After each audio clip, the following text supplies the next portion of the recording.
Hi, I'm Black, backstage here at Subterranean, and I am here with Knives. How is everybody doing tonight? Just fine, thanks. Doing fantastic. Quite well.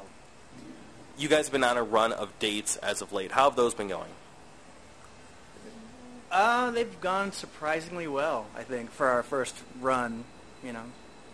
Are people, like, familiar with you guys, or are they maybe coming out because they know, like, you know, Every Time I Die, or Fall Out Boy, or The Damn Things, or something like that? Or... There's a little bit of that.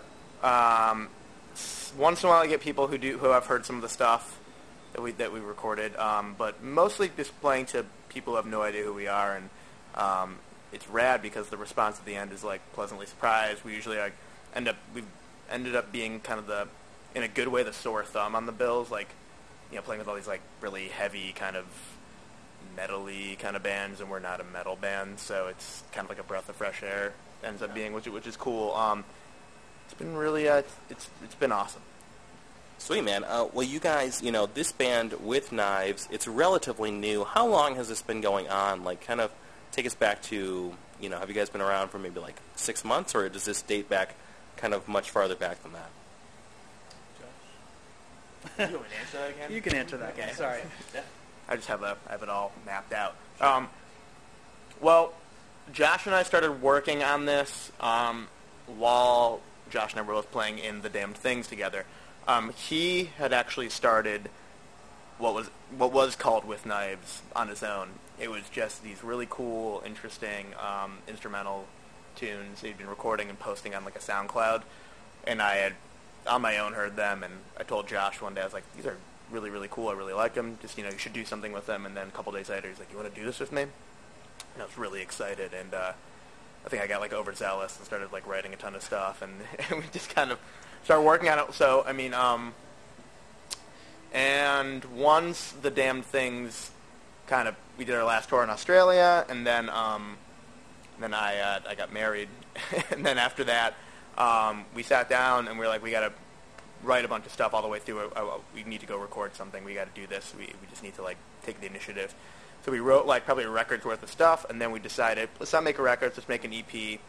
Josh had known Rob. Rob played in a band called Riddle of Steel, and also plays in a band called Train Dodge, both awesome bands. And basically, it was like, let's, you know, have Rob play on the EP, and Rob seemed excited. And then once we actually met, and we got along very well, and we started playing, just going through the songs, and it was immediately just gelled really, really, really well. And that was kind of it. So, I mean, technically, like, us three being a band unit has only really existed since February of this year. But the idea of it, or I guess, like, the idea of starting it has existed for almost a year. Yeah. You know, after The Damned Things, or towards the end of the run with The Damned Things, when you guys were out on the road, were either of you guys thinking, like, after this is over, I want to start on a brand new band and do this all over again? Yeah. Yeah. That's pretty much exactly what it was. You know, we were writing while on tour with The Damn Things, actually, and playing some of those guys the demo. I was like, okay, here's what we're going to do next. And they kept being like, you should hold on to this stuff for Damn Things. I was like, that did happen. And it was like, I mean, it would, but when is it going to get used? I would, you know? but you're not going to be in it.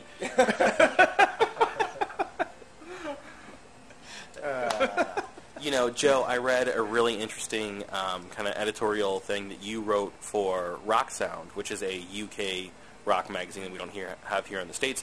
But you were talking about kind of like going back to your DIY roots, which is something that dates really far back to the beginning of, like, Fall Out Boy, you know, and what was kind of the thinking on your end, you know, and all of you guys, and doing this project very DIY and on a very personal scale when, you know, you guys have the experience of, you know, getting support from, whether it's from, like, a label or a backer or anything like that?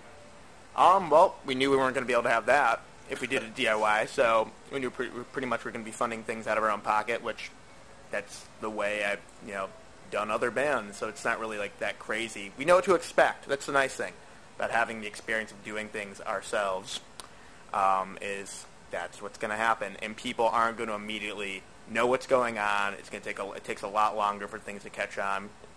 People still constantly are like, so what are you doing now? And I'm like, this new band, I've been, like, talking about it, like, fervently online all the time, but, you know, it's a lot harder nowadays. I remember, like, I don't know if I, like, had mentioned this in that article, but something I thought about afterwards. When we were doing Fall Out Boy and we were starting that out, using social networking wasn't the norm. Right. And we were using it. Like, that's what we didn't know, like, what else to do. We'd go on message boards and just, like, bug people and, like, put people on a mailing list that didn't ask to be on a mailing list and, like, all sorts of stuff. But, like, that's how it worked. And it was, like, it worked really well. Now that doesn't matter. There's, like, you're a drop in the bucket. You know what I mean? So, but the thing that's been very, very cool is every time we do something new, you can see, like, the small amount of growth. And so small, like, those little bits of growth are, like, in my opinion, they're, like, really big triumphs. Because that just means things are moving forward. If it was stagnant or, like, you know, our likes were going down on Facebook or something like that, then I'd be like, okay, we're doing something wrong. But, you know, every day there's more followers on Twitter, more likes on Facebook, more interest, more people hitting us up on various, like, our Tumblrs and, like, FanBridge stuff, like, asking about it, really excited. And it means we're definitely doing it the right way, so we didn't totally forget what to do, I don't think. Is it more validating when you have these successes, whether it's people finding out about you guys on, like, Facebook or Twitter, or coming out to the shows or things like that? Does it feel more hard-earned and satisfying because you know that all of this is a result of your individual efforts and not, you know, a campaign, or it's not tied to, like, a Pepsi thing or something like that? I definitely feel like we can all sleep at the end of the day in the band. Yeah, we feel really, really good about it, man. We played, like, I was mentioning, we played Lansing last night, and there was a ton of people at the show, and probably very few people knew who we were.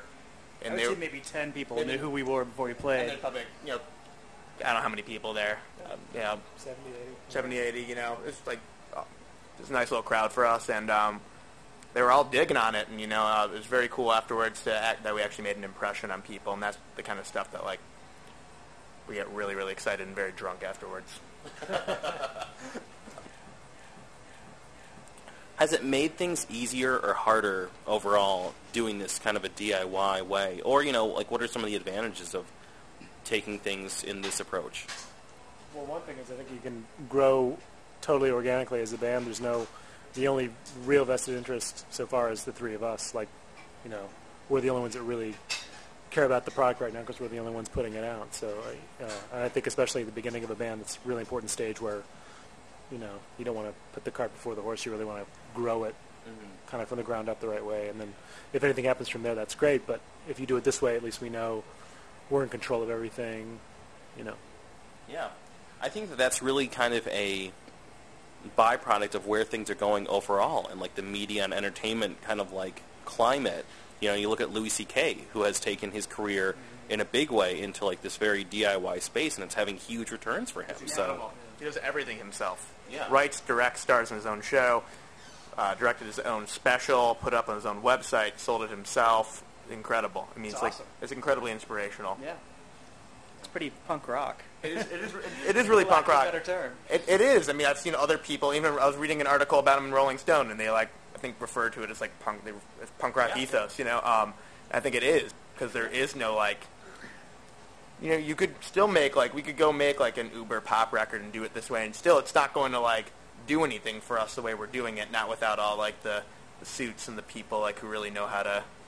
And honestly, anymore, I don't even know, like, what you do anymore. The quote-unquote music industry is pretty non-existent. I see more bands now putting out their own stuff. I've talked to other bands who are, like, don't like their labels anymore. They're getting off their labels. Like, we're just going to put our stuff out ourselves. You know, we made, like, I was talking to a band the other day. Like, we pressed a 7-inch ourselves and sold out of it in, like, a day. And it's like, we should just do that. And it kind of seems like the way to go. Sort of just everyone's taking control of their own creations and art.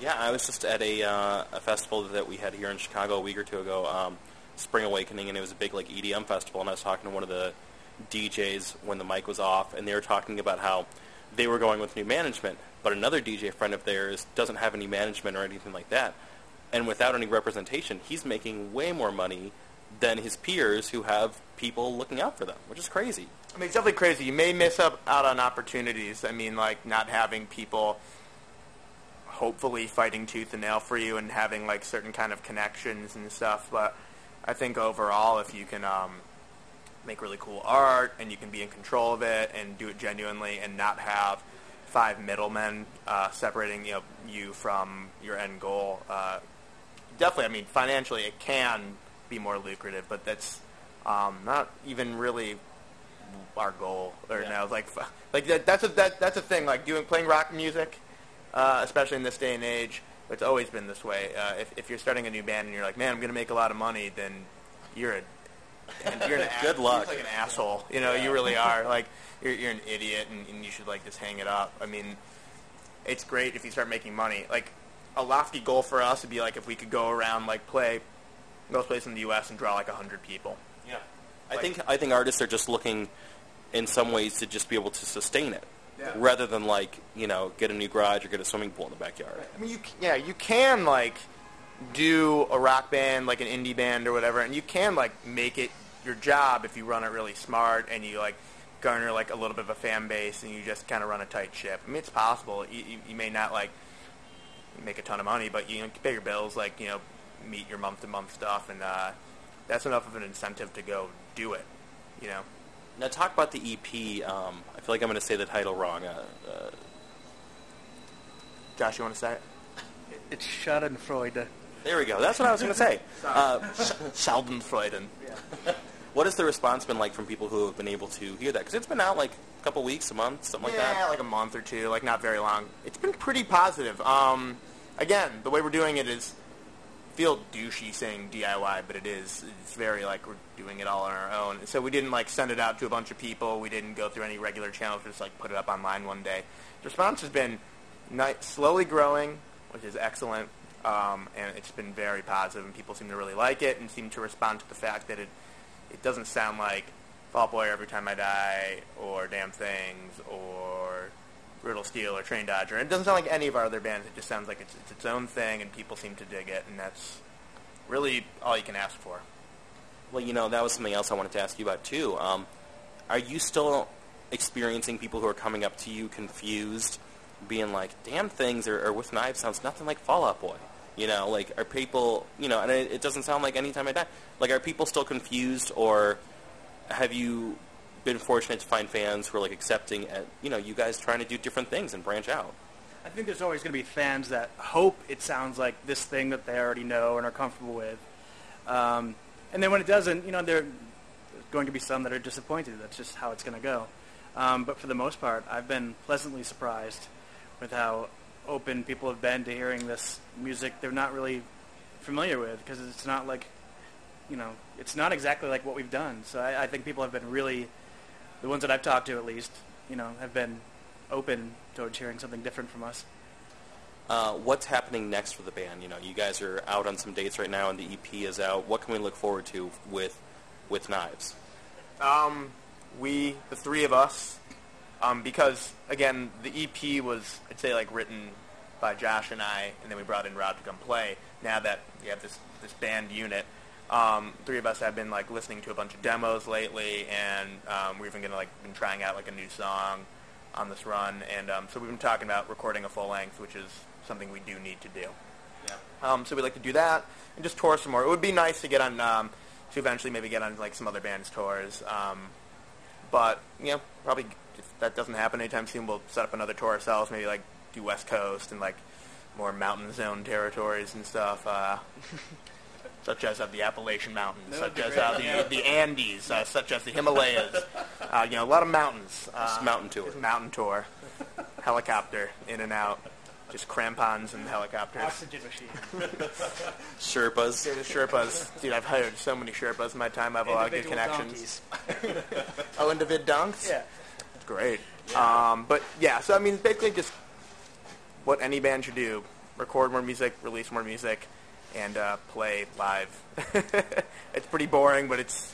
Yeah, man, that's the thing. All you do, Yeah. Yeah, that's the dream, though, to just keep going and do it, and do what you love. And we have to do it ourselves. We can't, rely on someone to call us and be like, guys, you got to go make another thing. I'm going to set it up. Who do you want to work with? Or it's like, no, we got to do it ourselves. We got to find, if we want someone else to record it, we have to find the guy and hope he likes it and hope he won't want a bunch of money for it. And it's true. And, we have to put the fire under our own asses to do it. That's okay. That's a good thing to do, man. It's really, exciting. Well, it's very cool, man. Joe, obviously, old friend of this show and of me. And it's always great to see you. Likewise. And you know, Josh and Rob and Joe, I wish you guys the best of luck with this project, and I'm looking forward to seeing where it goes. Thank you so much, man. Yeah.